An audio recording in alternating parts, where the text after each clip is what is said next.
Hello and welcome back to Let's Play Rayman Origins. We're starting today's update in the storing tree because there's a lot of character unlocks, and I just wanna keep showing what Bubble Dreamer has to say about some of these characters because he says the wackiest stuff. He's also kind of out there and not very smart for an omniscient and omnipotent being. But I guess he's still kinda crazy about what happened. Even though he stopped acting like a chicken.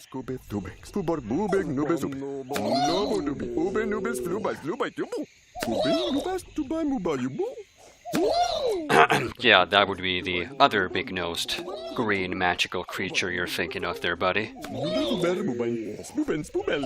Yeah, I don't know what he's going on about, but I bet it has to do something with that pipe of his. So lots of things are going on here, lots of references to stuff that we don't know about. There was a pretty intricate plot in the game originally, but I suppose they thought it might be better if they just ditched that. Gotta say I kind of agree. Anyways, we start off right here, next to the tricky treasure, and without further ado, let's see what it's all about. Of course, we have to deal with some ice now, and this makes this probably the first really difficult tricky treasure. It's a relatively short level, but you're gonna have some trouble your first time through. Because first of all, you don't want to dash dive, you don't want to try to outrun the screen, but you also don't want to get left behind. Both of those end up in failure. What you want to do is try to just keep up your speed and jump as close to the edge of each platform as you can. Sometimes you have still grabbed them by accident, even if you think you're doing great, by which time you're forced to get some more speed by dashing. But usually it simply ends in failure, so I just got lucky there pretty much. If it happens earlier in the stage, you're better off just restarting the whole thing. In any case, this is where the real fun starts, because time trials in ice levels are one of my favorites. It's hard to believe, I know, but it's a ton of fun. Basically, your main strategy is to dash dive at the top of each downward slope. After that, you can just keep pressing down and the ice will take care of the rest. All you have to do is make sure you jump at the right time. And as you can tell, you can reach some pretty crazy speed with this technique. Now, even though you can maintain your speed more easily with the ice than any other level, and the strategy basically remains the same, you just chain your jumps together as much as possible, the real problem is knowing how long and high you have to jump in each situation to reach the next area without losing any speed. And it is rather time-consuming to memorize everything, but ultimately I'd say it's worth it. Despite the fact that the screen chases you, the nymph sequence is really not that different from the rest of the level. Basically, you just want to attack at the slopes, press down and jump at the opportune moments. Try to memorize the level as much as possible. We could change your size to small, and I have to be honest, I never really tried it, but I'm relatively sure it's a lot faster if you maintain your normal size throughout the sequence. Well, I'm content with that time. It always irks me when I have to grab a ledge, because it just destroys my record attempts, but well, what are you gonna do? I'd still say that was a rather impressive run. Now, this next level is one of my favorites, and I gotta say, the first screen looks pretty nice when done right.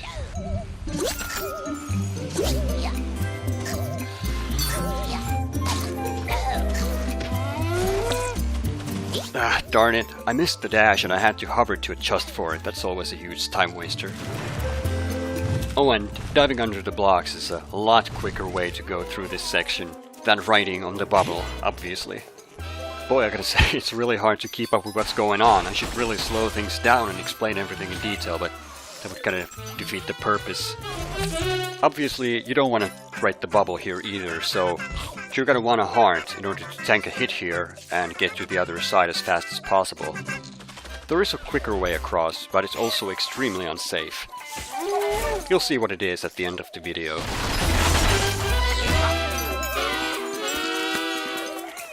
Wow, I'm kinda surprised I managed to jump off that swingman so easily. He usually plays some tricks on you. You'll see what I mean a bit later.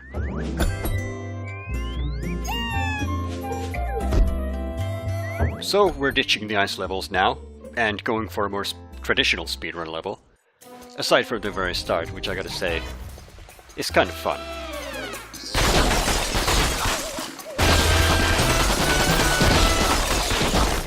Just as the floor crumbles here, you want to dash to the right and then dive downwards, but you kinda have to be careful about where you land. Well, so much for ice, and so much for monumental speed. I'm kinda sad. Fortunately, the time trial for Piping Hot is a lot of fun too.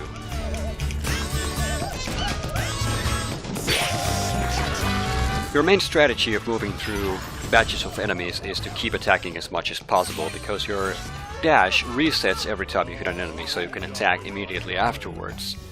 Those of you who ever played Donkey Kong Country on the Super Nintendo know what I'm talking about. It's pretty much the same mechanic here. Oh, and all this hovering? I have no excuse. It just wasn't a very good run, I guess.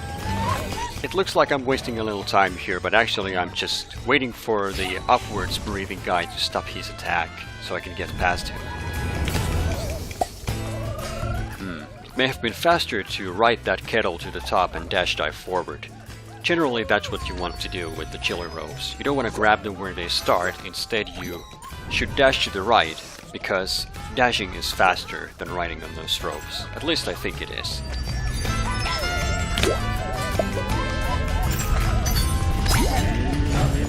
Ouch! That was a stupid way to get hit.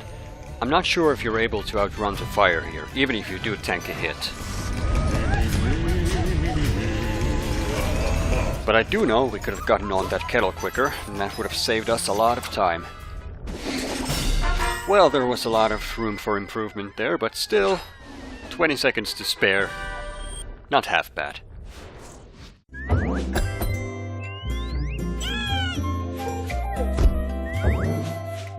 As usual, the bridge level and the mosquito level do not have time trials.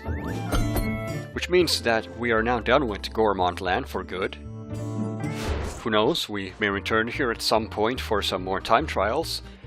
But for now we're good to move on to the Sea of Serendipity, which will be an entirely different story. But seeing how this was a relatively short update, I think we have enough time for a little speedrun trash bin action. This time we'll be looking at dashing through the snow. Like I said before, there's a very delicate balance with these levels, and especially ice levels, you have to be exact and precise with your jumps, and the length of your jump, the height of your jump. So the best strategy to go about this is to not grab the watch at the beginning and try each screen separately and kill yourself if you screw it up. If you spend too much time trying to get past the first screen with a good time, you're not going to be prepared for what lurks around the corner in the next screen. So, starting with the first screen, the most typical mistake you make is miscalculating your jump somehow, such as not having enough speed for a jump, jumping a bit too far, accidentally jumping over something, and typically grabbing a ledge because of whatever reason.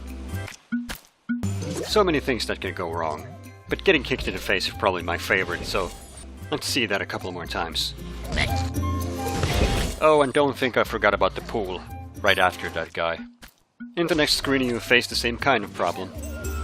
You have to do a very precise jump here, actually a couple in a row.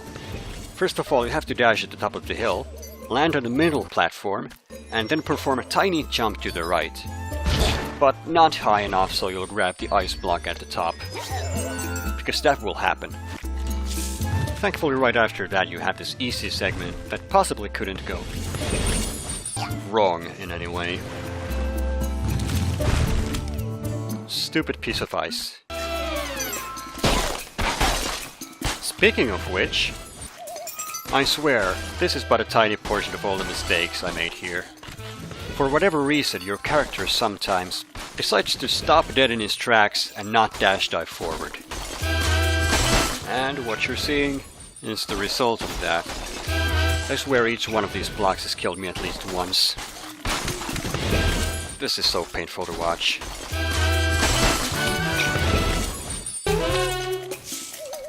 In the next screen you can see the trick that I talked about before. Believe me, that is difficult to pull off. It has more to do with luck than anything. Sometimes you can survive taking a hit and that'll get you to the other side, but it's definitely not as fast. But this is how it usually plays out.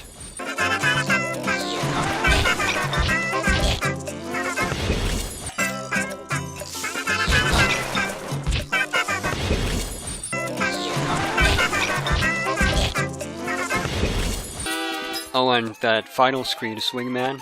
Well, turns out sometimes he grabs you when you don't want him to.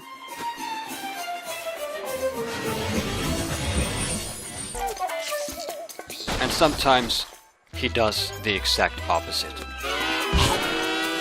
It doesn't get any better than this, so I'll see you guys next time.